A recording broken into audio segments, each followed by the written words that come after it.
apologetics must be a part of church discipleship. That's why morality is relative in Americans throughout the West today, because man now determines truth. And I believe that that's why the nation is in the state it's in, because they don't know the Word of God, and because the church has failed, in a sense, to hold forth the Word of God in the midst of a crooked and perverse generation.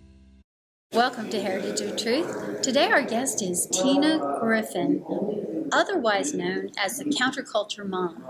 Yeah. Hey, thanks for having me. Oh, it's so great to have you. So tell me about your ministry. That's a loaded question. The That's good, the okay. bad, the ugly. I will tell you that I grew up as a farm kid in Wisconsin, became a believer at 16 years old. I remember going to the front of the church. I didn't want to be a benchwarmer Christian.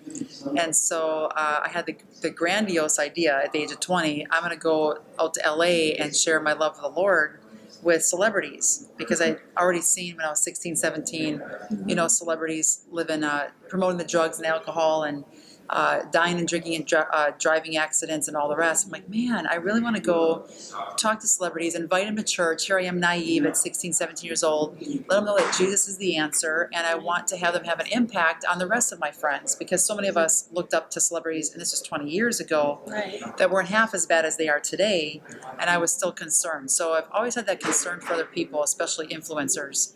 And sure enough, 20 years old, God answered that prayer in my heart, and I traveled from Wisconsin to Los Angeles with my parents in the rearview mirror in a separate vehicle, because I told them this is my journey that I was taking with a friend of mine. And growing up on a farm, my parents probably didn't believe me that I was actually going to make it all the way to LA, and that's really what I was going to do. But I did, and then I graduated film and television broadcasting degree. And absolutely love the industry. I got invited to go to different industry events. I met a bunch of different agents, and I think at one point I was signed with about 30 agencies. So I would constantly have workflow. So I was going to college for 2 days a week, full days, and the other 3 days I was constantly working on set. And what did you do? Were you acting? Or? Yeah, Okay. all different sides. Mostly acting in front of the camera. I did commercial work. I worked on a lot of different film and TV shows. I did work on Drake and Josh, Sweet Life with Zach and Cody. I was a stand-in for Jenna Elfman on Dharma and Greg. Okay. One of the first shows I worked on was Miller's Place and 90210. I was 90210, in that scene I was at a Valentine's dance, dancing with a guy right next to Luke Perry and whatever character he was dancing with person. But all different things, runway modeling, Miss America pageant. All to say that God was opening my eyes to what was going on in film and television, and that's what really piqued my interest, is what's really happening, what consequences aren't being revealed. And at the same time I was acting on set for those 10 years in LA, I was also mentoring kids at my local church there and involved with the youth ministry at Oasis Christian Center with Philip and Holly Wagner. Love that church. They taught me so much. I grew in my faith in the Lord a ton when I was there. But I saw the two-way street here with the kids that I was helping with their issues at church, and asked them, why do you think it's okay to have premarital sex? Where's the drinking coming from? The bullying, the cutting? And a lot of it had to do with, I feel depressed, suicidal, I'm following this celebrity, I thought I could dress like this, I thought there was no consequences to sex, and now they were living with the consequences. And so it really started to open my eyes. Wow, these kids are literally believing what they see in entertainment and wanting to do it thinking they'll feel loved, accepted, or this is just the way life was. Whereas my generation, if we saw that in a movie, we knew right from wrong. I mean, my parents made sure, hey, if you're watching this scene in a movie, we're going to talk about it after. Right. Or you know that you shouldn't even be watching that kind of entertainment. And back then, I really think they showed more of the consequences. Living in LA, they just didn't, and I became mission-minded on exposing the lies of pop culture, because I knew firsthand that celebrities sheltered their own kids from their own entertainment.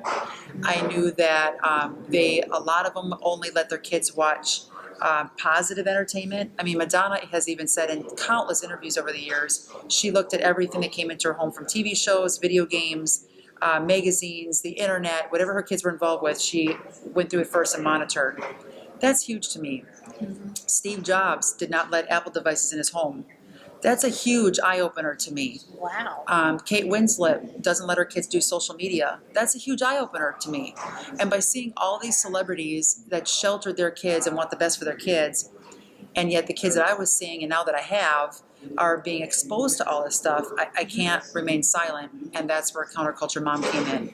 Okay, and you're the mom of 4 beautiful children. Yes. Yep. 4 thanks. Vivacious, very outgoing kids. I've got 4 kids, 9 and under. 2 boys, 2 girls. Did the homeschooling thing up until this last fall. Tried them in public school. And when I say tried, I felt bad dropping them off the first day of public school. Long story short, was we're moving to another state. I didn't know how long it would take us to transition. I didn't think I could homeschool and move because there's a lot going on. And so I put them in public school, and I won't use exact words that I said. I probably shouldn't have said them, but I was driving back home thinking, what have I done? And bawling in the driveway.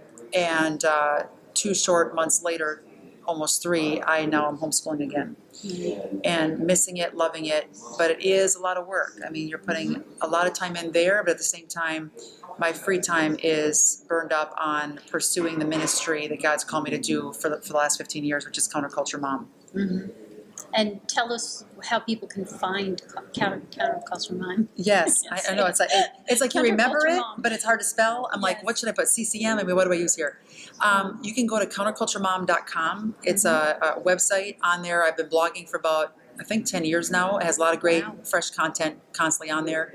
I also have, and on there, you can find a video gallery, which I just urge parents right now, check out the video gallery, because I have celebrities admitting that they could care less about their fans or in it for the cash. I have footage, literal videos that I use when I go around and speak around the globe of the footage that I have in Hollywood Exposed, the live show that I do. I have that on my video gallery as well.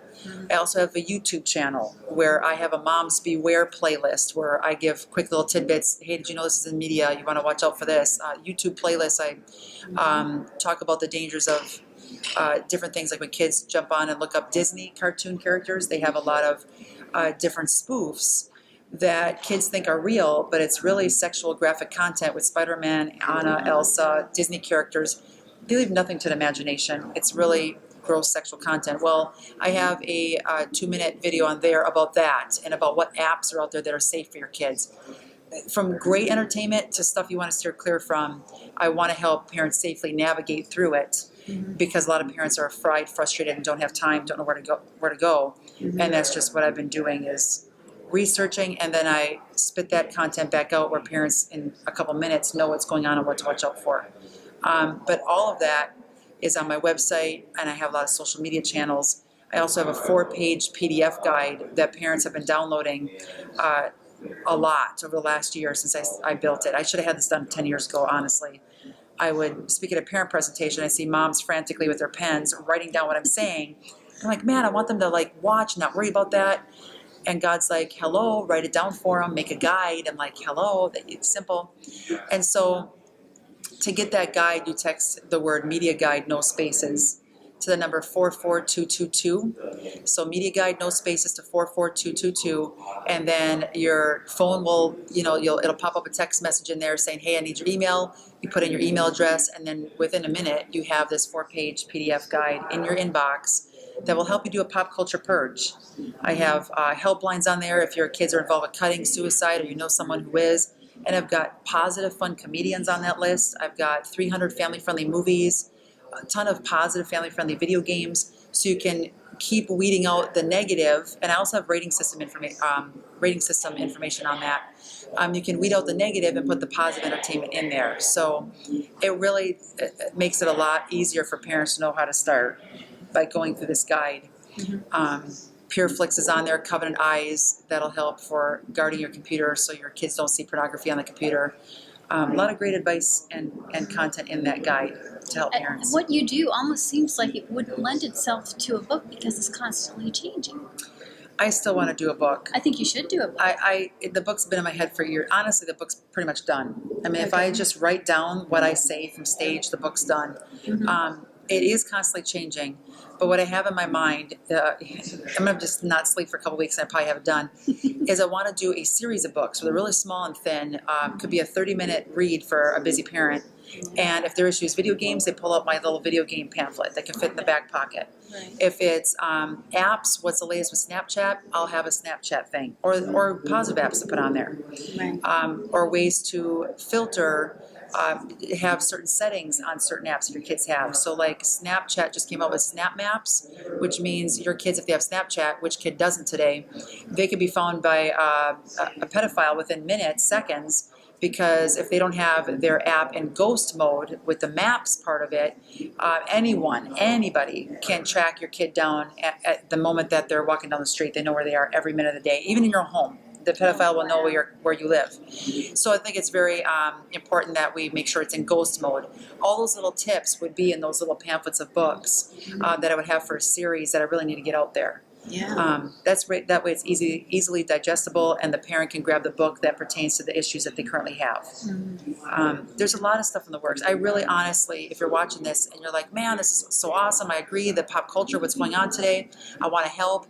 I desperately need prayers and help and finances to do what I'm doing, because of the doors that God's opening. I can't keep up fast enough with the opportunities that are now happening. And I was at a point a year ago where I was going to quit just because I couldn't keep up with what was going on.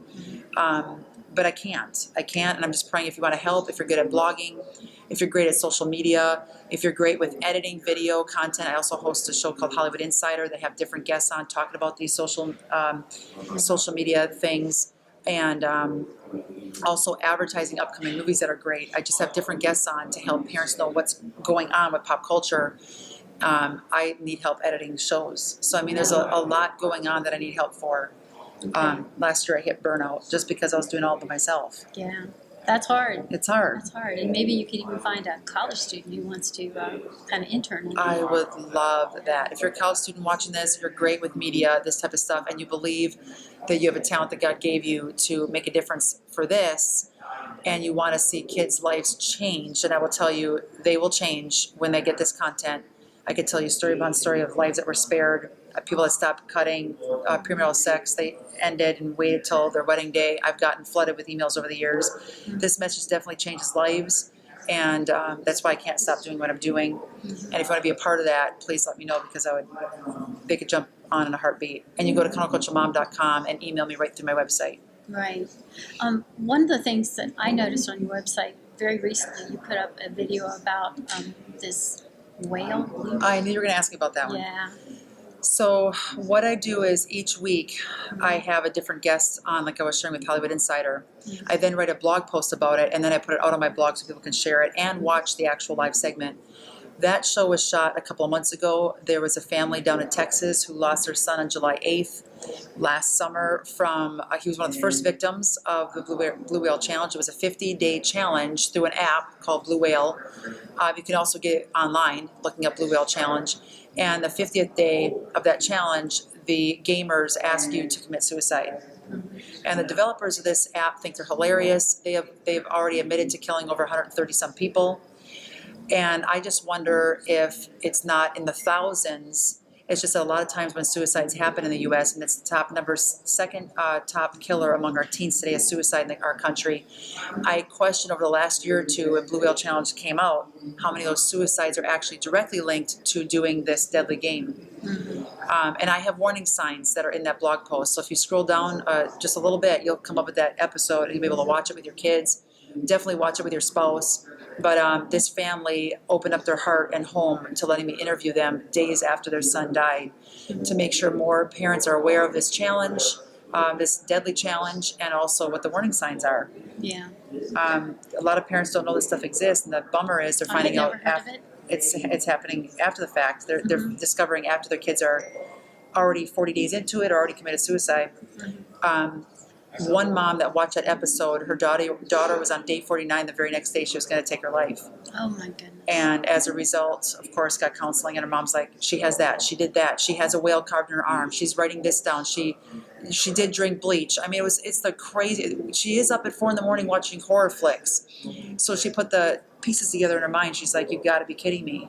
That's my daughter. I'm going to dig deep, and she did, and saved a life. Yeah. So. Wow. It's amazing. So what you're doing is so important, and I'm really grateful that you're doing it. And I'm really, really urging our viewers to check out Tina's website, because you need to know what's going on, and Tina's the one who's keeping on top of it. So Well, thank you. I Thank mean- you so much for talking to us Oh, about this. no worries. I just want to let you know that it's never too late to start over. It's never too late to say, my kid's already 16, how can I help?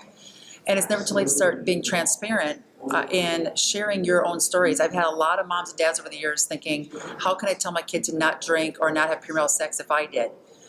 And I'm thinking, you're the best person to tell them to not do that, because I ask them, I'm like, are you happy that you did it? Oh, no, I've got 3 kids from a bunch of different dads, and, you know, I went down the tubes, I was in prison for a while, or I needed drug rehab. I'm like, then share those stories.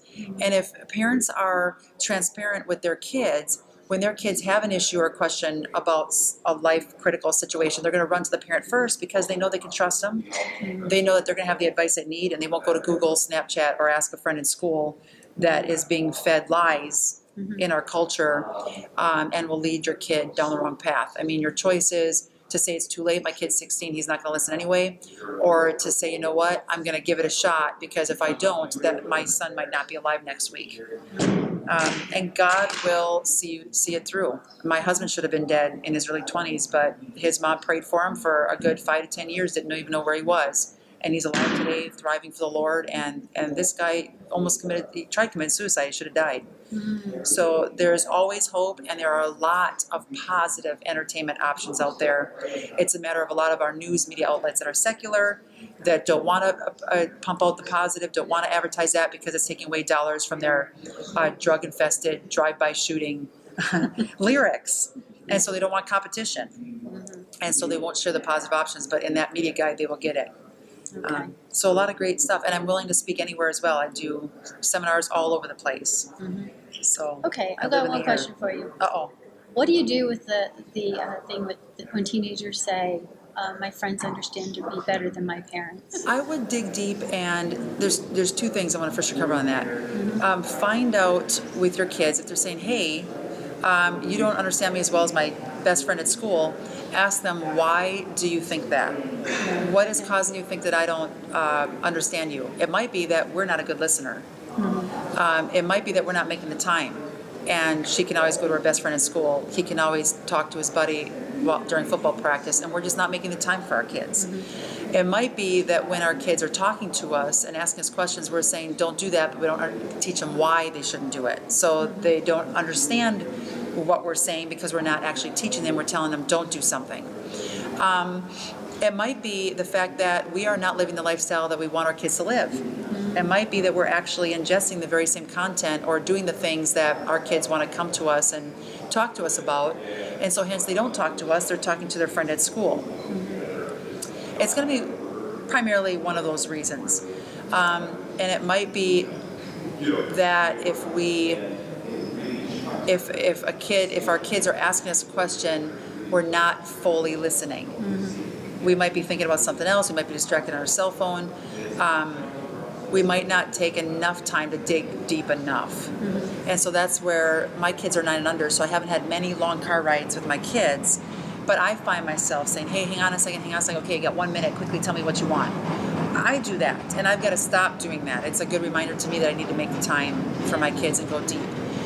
Well, it seems like at least most of the teens I know have at least expressed that thought at some point during their teen years. And you want to know another thing? Just by saying that, this came to me from God, because I wouldn't have thought of this. It could be that our kids feel like they can understand their friends better than us because we lived in a completely different culture. So if a kid has a question about a certain app or a certain TV show or what they saw in 13 Reasons Why on Netflix or a certain video game, chances are we're not even going to understand what that video game is. We're not going to know what level they got to when they have a certain question about something, or some chat feature on a video game where someone contacts them that's a stranger, and they're not going to think they can come to us because they would think they're not going to understand it anyway. I'm going to go talk to my friend who's already had that happen to him. Which is another reason why I do what I do. I want to tie our generation with the younger generation and have our generation understand and be knowledgeable about pop culture, because if we're not talking their language and we understand what their worldview is, and we're not getting into what they're currently involved with, we are not going to be relatable, and they're not going to come to us. Does it make more work for us? It does. Is it worth it? definitely. Right. So get in your kids' business is what I would suggest. Really understand them, ask questions, and even if to play dumb and say, hey, I heard there's a new series out there, which I will notify you through my app. We can talk about the app quick too if you want. Okay. I send out pop culture alerts in my Counter-Culure Mom app. So go to your store on your phone. It's free. Download the Counter-Culure Mom app. It just came out, literally just came out. And I will send you push notifications on pop culture alerts. So you will know ahead of time what's coming out, what currently just came out, and be able to talk to your daughter or son, hey, I just heard from Counter-Culture Mom that this is coming out or this just was released. What do you think about it? Have you checked it out? And you'll know already from me if it's good, bad, or ugly, and be able to have a conversation with your kid about it and hopefully save some heartache in the process of that too. So I will help guide you on what's currently out there. It is constantly changing. There is a lot to keep up with, but that is my job. I absolutely love knowing what's going on, exposing the lies, helping parents be equipped, and helping kids see less horrific content. None, if I had any, Anything to do with it? anything to do with it, I would say none. Just do a major pop culture purge. Be like going through our closets every spring and cleaning stuff out. Now is the time to go through your kids' rooms, go through their iPhones, their iPads, add anything that they possess that's got media and technology on it. Video games. Look up the rating system on my website. You know what the ratings are, and just do an in-depth research on what your kids are involved with, and check out my website to find out if it's good or bad, and then talk to your kids about it and help them weed out the junk, because everything that our kids are putting in their minds will become who they are, what they believe, and what they do as a result. Okay, and I want to encourage grandparents. Don't Amen. just go out and buy something that some Yes. salesperson tells you Yes. is good for your grandchild. You need to check with her first. Check on her website, see if this Yep. is something that's good for them or not. Yep. Because I've seen so many times grandparents just going to the store and saying, "Oh yeah, well I know that Oh, this the is kids are buying popular." this. Yeah, and then that's what they get for their grandchildren. And without meaning to, they're actually harming their Yep. grandchildren. And I can't tell you, luckily, the entertainment industry today, if it's a bad graphic violent video game, they tend to put naked women and guns. And not that guns are bad, that's another discussion. But you know, the drugs and all that, they put it right in the front cover. I mean, there's no guessing. Grand Theft Auto, you know it's going to be a bad video game just by looking at the picture. But still, I can't tell you the number of grandparents that have come up to me saying, I just bought that video game for my grandson's birthday last week. I had no idea. And then they find out, because when I do my live shows, I'll expose, here's a 10-second clip, 10-second clip, here's a language, here's the music they play in the background. There's oral sex, there's threesomes, there's strip clubs, there is drive-by shootings, there's using cop body parts as weapons, there's beheadings in the latest Friday the 13th video game. And I literally was so angry when I watched that video game come out, I wanted to punch my fist through my office wall, if I can just be frank. Right. Because these kids are watching this, they're learning how to kill people, and you wonder why our school shootings are skyrocketing in our country. You wonder why the Vegas massacre is happening. This is just the tip of the iceberg compared to what's to come if we do not get the violent, sex-saturated, horrific content out of Hollywood, out of our homes. It has to happen. Yeah. Our kids are doing and behaving because of what they're being fed. That's right. That's right. And when we allow it into our homes, it's like we're feeding it to them. Yeah. Yeah. So we need to follow you. And it's fun. Yeah. It is really fun ditching the garbage. It really is. It is. I have kids that send me CD smashing party pictures, video game smashing party. I mean, burning video games in kids' backyards. I've seen it all over the last 15 years doing this. Oh, wow. Every time I see it, I'm like, yes! And I will print out an email, print out a picture, put it on my office wall to remind me to keep doing what I'm doing, because people are starting to get it. Right. It's poison, and they want it out. Okay. And once I show them these videos when I speak, and they see celebrities admitting what they're doing is wrong, these kids don't want to be a fan anymore, and they are posting the content they see now online so other kids are aware of it. Well, that's great. Well, again, give your website. Yes, counterculturemom.com. Okay. Yes, and text media guide, no spaces, to 44222, and let's do a pop culture purge together in 2018 and beyond. Go get them. Great. Thank you so much. Yes, Tina. no worries. Thanks a lot.